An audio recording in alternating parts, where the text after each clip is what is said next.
भटके हुए लोगों की मदद करना हो, लावारिस शवों का दाह संस्कार करना हो, वृद्धजनों की सहायता हो या बेजुबानों की सेवा करना हो, ऐसे ही पीड़ित मानवता व सेवा के कार्यों में समर्पण सेवा संस्था हमेशा अग्रणी रहती है और समर्पण सेवा संस्था के सदस्यों एवं नगर के प्रबुद्धजनों ने बड़ा काम कर दिखाया। उन्होंने शवों के लिए एक सर्वसुविधायुक्त विश्राम स्थल बनाया है जो कि बहुत ही सराहनीय है, जिसकी प्रशंसा सभी और की जा रही है। शव विश्राम स्थल का गुरुवार को नगर परिषद अध्यक्ष मांगीलाल मुकाती, समर्पण सेवा संस्था के सदस्यों व नगर के दानदाताओं के करकमलों से पौधारोपण कर नगर की जनता को समर्पित किया गया। संस्था के सतीश परिहार ने जानकारी देते हुए बताया कि 5 साल पूर्व शवों का अंतिम संस्कार नर्मदा तट किनारे स्थित छोटा बड़दा में किया जाता था, लेकिन सरदार सरोवर डैम में पानी रोकने के बाद डूब में आने से अधिकांश लोग शवों का अंतिम संस्कार फुटला तालाब के समीप बने नवनिर्मित मुक्तिधाम पर करने लगे हैं। नगर के भामाशाहों के सहयोग से अपने दिवंगतों की स्मृति में उक्त विश्राम स्थल का निर्माण करवाया है, जो निकलने वाली अंतिम यात्रा में शव को विश्राम देने की परंपरा का निर्वहन करेगा। शव विश्राम स्थल का निर्माण लगभग 3 महीने पहले शुरू किया गया था, जिसका 19 फरवरी को लोकार्पण हुआ। इस दौरान संस्था के देवेंद्र यादव,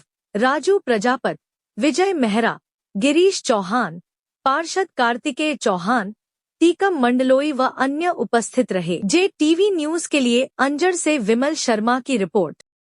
परिषद अंजड़ की ओर से जो संचालित मुक्तिधाम है, उसके रास्ते पर अंतिम विश्राम स्थल की काफ़ी लंबे समय से मांग थी और नगर की आबादी बढ़ने और आसपास के क्षेत्र से भी लोग जैसे यहाँ पहुँचते थे, तो PM हाउस के पास में एक बैठक की व्यवस्था, यहाँ पे पौधारोपण और पीने के पानी और अंतिम विश्राम स्थल स्टैंड की लंबे समय से मांग थी, तो उसको समर्पण सेवा संस्था ने, जो लोकल भामाशाह हैं, यहाँ के जो दानवीर हैं, उनके सहयोग से इसको प्लेटफार्म पूरा तैयार किया गया है और प्लेटफार्म के अलावा यहाँ पौधारोपण किया जा रहा है। सामने की बैरिकेड्स की जाली लगाने का काम हमारा प्रोसेस में है। लगभग कुल मिला के ये तैयार हो चुका है और उसी के निमित्त आज हमने यहाँ पे लोकार्पण के निमित्त पौधारोपण भी किया है। साथ में जो पीड़ित परिवार था, यहाँ पिछले वार्ड क्रमांक 12-13 में रहते हैं और उनका मकान आगजनी में पूरा चौपट हो गया था और घरेलू गृह बस्ती का सामान और खाने पीने और कपड़े का कुछ साधन नहीं था, तो संस्था के माध्यम से आज इन्हें सहायता भी उपलब्ध करवाई गई है। नगर क्षेत्र सहित अंजड़ थाना क्षेत्र में आसपास 20 से 25 गांव लगे हुए हैं और नर्मदा मैया में जैसा अज्ञात शव या अंजड़ थाना क्षेत्र में कहीं से अज्ञात शव बरामद होते हैं, तो पुलिस प्रशासन और नगर परिषद के माध्यम से हमारे द्वारा उनका विधिवत अंतिम संस्कार भी किया जाता है। सर, जिस प्रकार से अंतिम संस्कार किया जाता है, तो अभी तक कुल कितने अंतिम संस्कार आपकी संस्था कर चुकी है?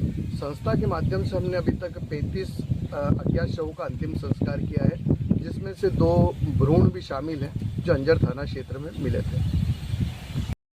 डेड बॉडी लावारिस साथी लोग उसको देखना भी नहीं चाहते और ऐसी स्थिति के अंदर आप उनका अंतिम संस्कार करते हैं, इसको लेकर के आप सामाजिक जो कुरीति है उसको लेकर क्या कहना चाहते हैं? ये कुल मिला के हम लोग मानव सेवा के दृष्टिगत ही पूरा करते हैं कि मानव सेवा ही सर्वोपरि है। समर्पण संस्था हमारे मेंबर तो कम है, लेकिन हम सब में जज्बा इतना है कि हम चाहते हैं कि अच्छे से अच्छा नगर और क्षेत्र के विकास में हमारा सहयोग करें। सर, शिक्षा को लेकर के आप आने वाले समय में क्या कदम उठाना चाहते हैं? शिक्षा का वैसे तो बेसिकली मध्य प्रदेश सरकार और केंद्र सरकार बहुत अच्छी योजनाएं ला रही है, तो हम तो यही चाहेंगे कि ज़्यादा से ज़्यादा बच्चे प्रेरित हों और सरकारी जरूरी नहीं है कि कोई प्राइवेट में ही पढ़ के अपने परिवार नाम और क्षेत्र का नाम रोशन करे। प्राइवेट स्कूल के अलावा जो गवर्नमेंट की स्कूल हैं, उनमें भी काफ़ी योजनाएं हैं जिनसे लाभान्वित होकर बच्चा आगे बढ़ सकता है। अध्यक्ष मांगीलाल मुकाती जी से, सर, आज आप ये जो नवीन जो विश्राम गृह बनाया गया है, इसके अंदर क्या कार्यक्रम हुआ है, बताएं आप। अंजड़ नगर में मुक्तिधाम के समीप एक बहुत समय से अंतिम विश्राम गृह की ज़रूरत थी। अंजड़ की एक संस्था जो जन सहयोग से अपना कार्य अच्छी तरह से कर रही है, समर्पण सेवा संस्था के द्वारा इस अंतिम विश्राम गृह स्थल का निर्माण किया गया।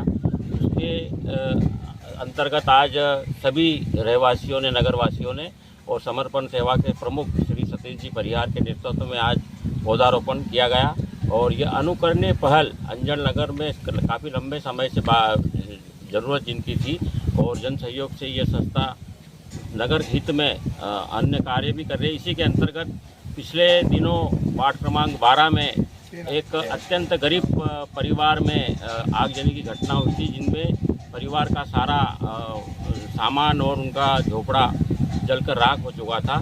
समर्पण सेवा संस्था ने आज जन सहयोग से उनको दैनिक ज़रूरतों की चीज़ों का वितरण आज और आर्थिक सहयोग दिया गया। और मैं नगर परिषद की ओर से अभी मैंने तहसीलदार महोदय से बात की है। इनका प्रकरण आगजनी का दर्ज हो चुका है। कुछ ही समय में उन्होंने आश्वस्त किया है कि इन्हें शासन की ओर से आर्थिक सहायता प्रदान की जाएगी। JTV न्यूज से जुड़े रहने के लिए हमारी खबरों को लाइक और शेयर करें, हमारे चैनल को सब्सक्राइब करें और अपडेट रहे हर छोटी बड़ी खबरों से।